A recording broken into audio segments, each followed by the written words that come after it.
Hey, do you hear it? The tide. Every wave saying the same thing, not quite the same way. Hi, it's Ruby. If your day's been loud, leave it by the door for a bit. We'll borrow the ocean's voice tonight. The lamp is low. The radio is just off station. A polite buzz. The big headphones sit right. The left cup squeaks when I move. I should fix it. Not tonight. They let me catch the small parts of water. The hush before a wave. And the little fizz after it breaks. Ember sleeps across my lap, warm, heavy. Each breath nudges the notebook. The line goes a little crooked. I let it. The pencil is blunt. I keep going anyway. On the first page, a note to myself. Write it how it sounds, not how you remember it. So I write what I hear. Come in, go out, come in, go. I lose the count. That's fine. Out. Repetition that doesn't show off just keeps me company. When I was small, my dad took me up to the bluff during a storm. Rain sideways, wind tugging our coats, waves with a hard edge. I was scared. He said, "Listen, most of it is noise." I think he meant more than weather. Calm isn't the end of motion. It's the pocket you carry while things keep moving. Some nights I can't find it. Tonight, I think it's here. Ember sighs and settles again. That sound is what trust looks like, half asleep. We complicate trust. Dogs just close their eyes and think, "Wake me if it stops being you." I'm trying to learn that. I forget. Remember? Forget again. The horizon is a dark blue seam. Two birds cross it like commas? No, flatter. Dashes. The window frames the water. The curtain brushes my sleeve. Smell of wet rope, old wood, a little metal. All of that, and the room stays gentle. I scratch at the sweater tag and try not to wake Ember. You might be breathing with the tide already. It happens without trying. The body remembers calm. We just forget to put it on the calendar. Then pretend we meant to. I used to think wisdom arrived with a headline. Now it sneaks in like this. A slow edit. Sharp edges sanded down by time, by water, by ordinary kindness. Sea glass taught me that. Dull turns soft bright if you hold it to the right light. My notebook is full of lines that are a bit embarrassing and a bit true. Tonight's favorite, be soft, but keep an edge where you end. Meaning, bend, yes, just don't lose your shoreline. I wrote shoreline first and had to squeeze the E in later.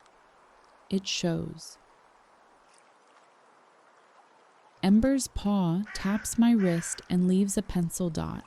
I circle it and write, proof of company. There's a peace that doesn't need silence.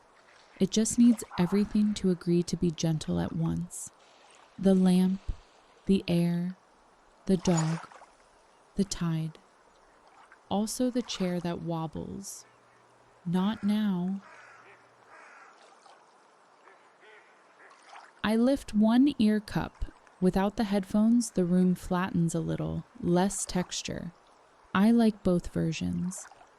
The headphones just remind me to pay attention. I notice more when I care. And I care more when I notice. That loop I can live with. New line in the margin.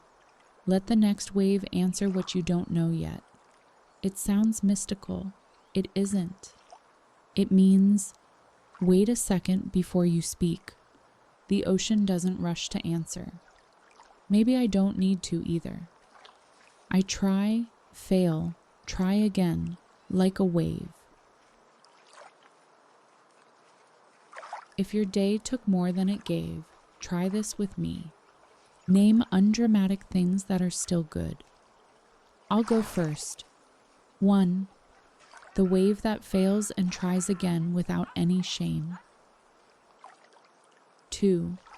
The wobbly line because ember is breathing. 3. The radio hum stitching this room to the sea. Small, yes. Enough. Also yes.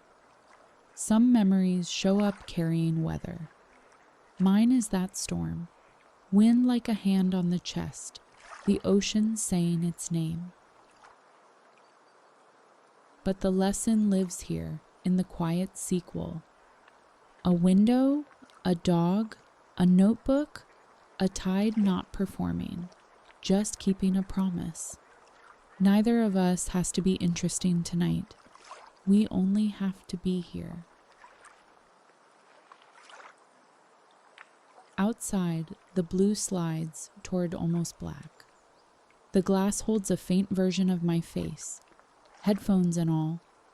For a second, it looks like the sea is wearing them too, as if we're sharing the same track. It's a small thought. I keep it.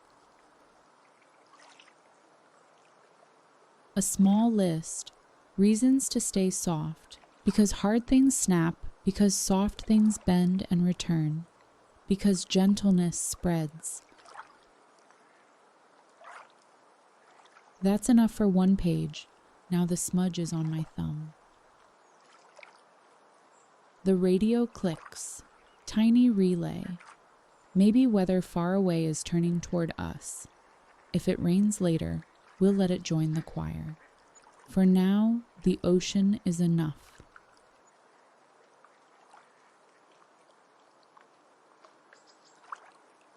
Progress is loud and impatient. Rhythm just shows up on time. Most of the beautiful work in a life is rhythm, arriving the way the tide does, even when no one's watching, especially then. I used to chase big days. Now I collect decent endings. A decent ending doesn't fix the whole story. It just returns you gently to yourself. Like this. A room, a window, a sleeping dog, a sea that keeps its word. One last line before I close the book. Return, and if you wander, do it kindly. Close enough, I'll understand later. I set the pencil down. I keep the headphones on for a few breaths. I like how the fizz of the water lingers. Good night from this desk by the window, from ember warming the middle of the sentence, from a radio not quite tuned, and from the gentle tide, still speaking, still promising, still here.